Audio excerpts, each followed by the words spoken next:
Canter ಮತ್ತು bike ನಡುವೆ ನಡೆದ ಅಪಘಾತದಲ್ಲಿ ಓರ್ವ ಗಂಭೀರ ಗಾಯಗೊಂಡ ಘಟನೆ ತುಮಕೂರು ತಾಲೂಕಿನ ಓಬಳಾಪುರದಲ್ಲಿ ನಡೆದಿದೆ. ರವಿಕುಮಾರ್ ಗಂಭೀರವಾಗಿ ಗಾಯಗೊಂಡವರು. ಗಾಯಗೊಂಡ ರವಿಕುಮಾರ್ ಅವರನ್ನು ತುಮಕೂರಿನ ಜಿಲ್ಲಾಸ್ಪತ್ರೆಗೆ ದಾಖಲು ಮಾಡಿ ಚಿಕಿತ್ಸೆ ನೀಡಲಾಗಿದೆ. ಇನ್ನು ಗಾಯಗೊಂಡ ರವಿಕುಮಾರ್ ಮಧುಗಿರಿ ತಾಲೂಕಿನ ಬಡಚೌಡನಹಳ್ಳಿ ಗ್ರಾಮದ ನಿವಾಸಿ. ಕ್ಯಾಂಟರ್ನ ಸ್ಟೇರಿಂಗ್ ಲಾಕ್ ಆದ ಪರಿಣಾಮ ಈ ಘಟನೆ ನಡೆದಿದೆ ಎಂದು ಸ್ಥಳೀಯರು ತಿಳಿಸಿದ್ದಾರೆ.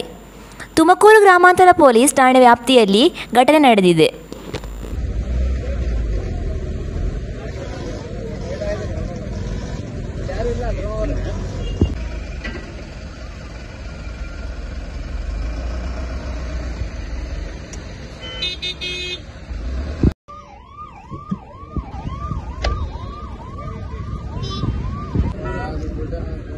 ಲಾರಿ ನಿಮ್ಗೆ ಹೆಂಗ್ ಬಂದ?